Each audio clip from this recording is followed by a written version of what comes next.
नमस्कार दोस्तों, स्वागत है आप सभी का हमारे इस YouTube चैनल पर। दोस्तों, आज हम आपको बताने वाले हैं कि भगवान विष्णु कल की अवतार क्यों लेंगे और कलयुग में किसका वध करेंगे। तो अगर आपको ये समझना है कि भगवान विष्णु कल की अवतार ले लिया है या लेने वाले हैं और इस कलयुग में भगवान विष्णु किसका वध करेंगे, ये सारी जानकारी जानने के लिए आप वीडियो के अंत तक बने रहे। तो चलिए शुरू करते हैं, लेकिन उससे पहले जानते हैं भगवान विष्णु इस कलयुग में क्यों आएंगे, कल की अवतार कली पुरुष का अंत कैसे करेंगे। यह जानने से पहले हम थोड़ा कली पुरुष के बारे में जानते हैं। कली पुरुष के जन्म के रहस्य को जानने के लिए हमें इस युग से सृष्टि के रचना स्रोत के समय में यानी सतयुग में जाना होगा। मित्रों, सतयुग में समुद्र मंथन की कहानी आप सबने सुनी होगी। समुद्र मंथन के लिए मंदराचल पर्वत को गरुड़ देव ने अपनी चोंच में उठाकर क्षीर सागर में रखा और सर्पराज बासुकी को उस पर्वत में लपेटकर रस्से के रूप में प्रयोग किया गया। समुद्र मंथन विष्णु पुराण। राक्षसगण बासुकीनाथ के मुखी और देवता पूछ की और लगे थे, परंतु मंथन हो नहीं पा रहा था क्योंकि मंदराचल पर्वत का आधार घूम नहीं रहा था। तब भगवान विष्णु ने कछुए का अवतार लेकर मंदराचल पर्वत को अपनी पीठ पर रखा। इस प्रकार समुद्र मंथन की शुरुआत हुई। उसमें बहुत सारे कीमती आभूषणों के साथ पहले हलाहल नामक तेज विष निकला। भगवान विष्णु को इस विष के बारे में पहले से ही पता था। उन्होंने देवताओं को इस बारे में पहले इसलिए नहीं बताया क्योंकि वह जानते थे अगर उन्होंने देवताओं को इस विष के बारे में बता दिया तो वह विष के कारण इस मंथन को नहीं करेंगे। इसलिए उन्हें सिर्फ अमृत के बारे में बताया गया। अब क्योंकि हलाहल विष निकल गया था और सभी इसके प्रकोप से सब मूर्छित होने लगे, परंतु शर्त के अनुसार इसे आधा देवताओं को और आधा असुरों को पीना था, परंतु दोनों में हलाहल विष के इस तेज को सहन करने की शक्ति नहीं थी। फिर भगवान भोलेनाथ ने भगवान विष्णु के कहने पर विष का पान किया। कली पुरुष का जन्म कैसे हुआ, परंतु इस विष के तेज से भोलेनाथ जलने लगे। तब शक्ति रूपी देवी माँ पार्वती ने पुष्प विष को अपने हाथों से भोलेनाथ जी के गले में ही रोक दिया। इस विष के प्रभाव से भोलेनाथ का कंठ नीला पड़ गया। तब से भोलेनाथ का नाम नीलकंठ पड़ गया, परंतु इस क्रिया में विष की कुछ बूंदें राक्षस कली के मुख में जा गिरी, जिससे कली का शरीर खत्म हो गया। और फिर आगे जब मंथन हुआ तो उसमें से कामधेनु गाय निकली, जिसे राजा बलि ने ग्रहण किया। ऐरावत हाथी को देवताओं के राजा इंद्र ने ग्रहण किया। कौस्तुभ मणि और शंख को भगवान विष्णु जी ने धारण किया और संजीवनी बूटी को इस पृथ्वी लोक पर सुरक्षित स्थान पर स्थापित किया गया। यह वही संजीवनी बूटी था जिसे रामायण काल में लक्ष्मण जी को दिया गया था। इसके बाद धन संपदा लेकर लक्ष्मी जी निकली। लक्ष्मी जी ने खुद विष्णु जी को ग्रहण कर लिया। चंद्रमा निकली तो भोलेनाथ जी ने ग्रहण कर लिया। कली पुरुष अमर कैसे हुआ? अंत में भगवान धन्वंतरी अपने हाथों में अमृत कलश लेकर निकले।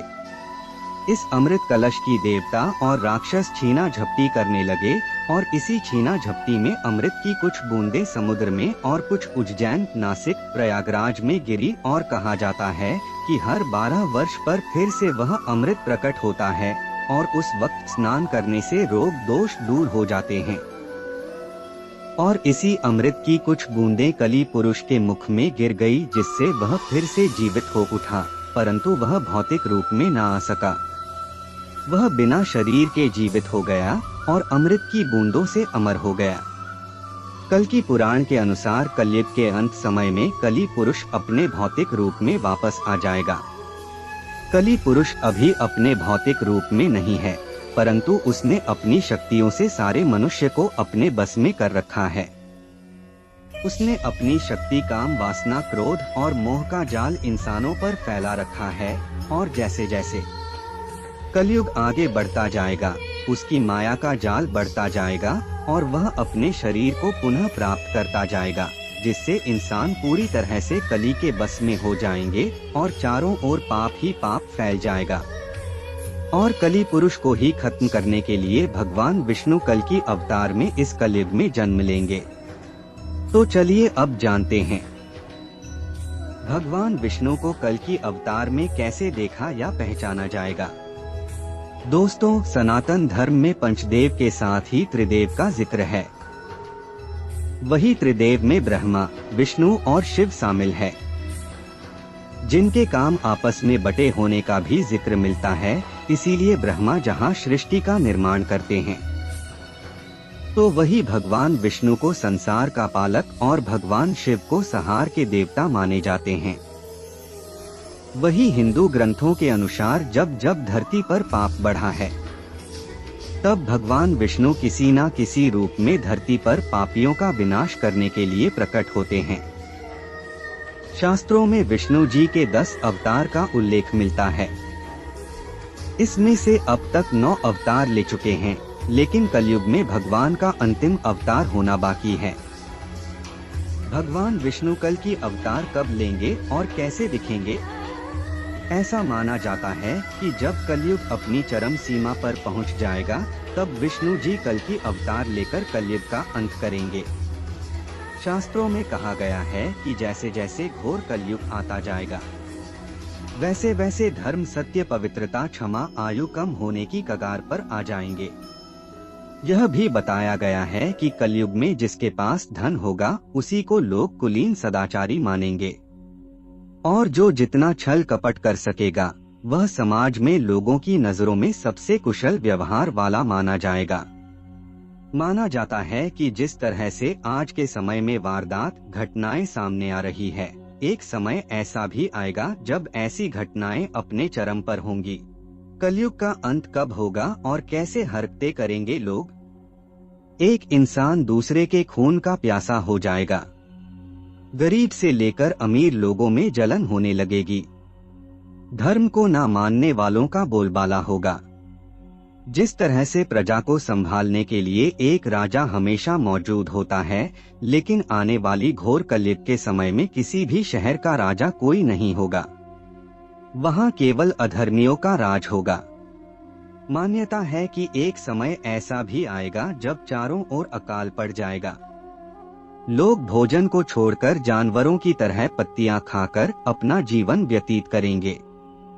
इस युग में लोगों में सिर्फ असंतोष दिखाई देगा, और जैसे जैसे घरों में पूजा पाठ का अंत होगा, लोग धर्म में पाखंड से जुड़ने लगेंगे। तब भगवान विष्णु कल की अवतार में आएंगे और कलयुग का अंत हो जाएगा। उसके बाद धर्म की स्थापना करेंगे। कल की अवतार आज भी लोगों के लिए एक रहस्य है। ऐसे में हर कोई जानना चाहता है कि भगवान विष्णु अपना कल की अवतार कब लेंगे और कहां लेंगे और उनका रूप कैसा होगा। वही भगवत पुराण में लिखा है कि भगवान कल की अवतार कलयुग के अंत और सतयुग के संधिकाल में होगा। शास्त्रों की माने तो प्रभु श्री राम और श्री कृष्ण का अवतार भी अपने अपने युगों के अंत में हुआ था। इसलिए जब कलयुग का अंत निकट आ जाएगा, तब भगवान कल की जन्म लेंगे। वही अग्नि पुराण के 16वें अध्याय में अवतार का चित्रण तीर कमान धारण किए हुए एक घुड़सवार के रूप में किया गया है। कल की पुराण के अनुसार वह हाथ में चमचमाती हुई तलवार हुए सफेद घोड़े पर सवार होकर युद्ध और विजय के लिए निकलेंगे। पौराणिक मान्यता के अनुसार कलयुग 432000 साल का है। इसका भी प्रथम चरण ही चल रहा है। कलयुग की शुरुआत 3102 ईसा पूर्व हुआ था, जब 5 ग्रह मंगल, बुध, शुक्र, बृहस्पति और शनि मेष राशि पर 0 डिग्री पर गए थे। इसका मतलब है कि 51,900 साल कलयुग के बीत चुके हैं और 42688 साल अभी बाकी है, और अभी से ही कल्कि की पूजा, आरती और प्रार्थना शुरू हो गई है। कल की अवतार कब होगा? शास्त्रों के अनुसार श्रावण मास के शुक्ल पक्ष की 6 तारीख को भगवान विष्णु का कल की अवतार होगा। यही कारण है कि तारीख को कल की जयंती उत्सव के रूप में मनाया जाता है। कल्कि अवतार के जन्म के समय ग्रहों की जो स्थिति होगी उसके बारे में दक्षिण भारतीय ज्योतिषियों की गणना के अनुसार जब चंद्रमा कुंभ राशि में होगा, सूर्य तुला राशि में स्वाति नक्षत्र में उच्च होगा, गुरु स्वरची धर्म में और शनि अपने उच्च राशि तुला में विराजमान होगा, तब भगवान कल्कि का जन्म होगा और वह दुश्मनों का विनाश करके कलयुग को खत्म करेंगे। तो मित्रों, आज के लिए बस इतना ही। फिर मुलाकात होगी एक नए और ताजा एपिसोड में। तब तक के लिए नमस्कार।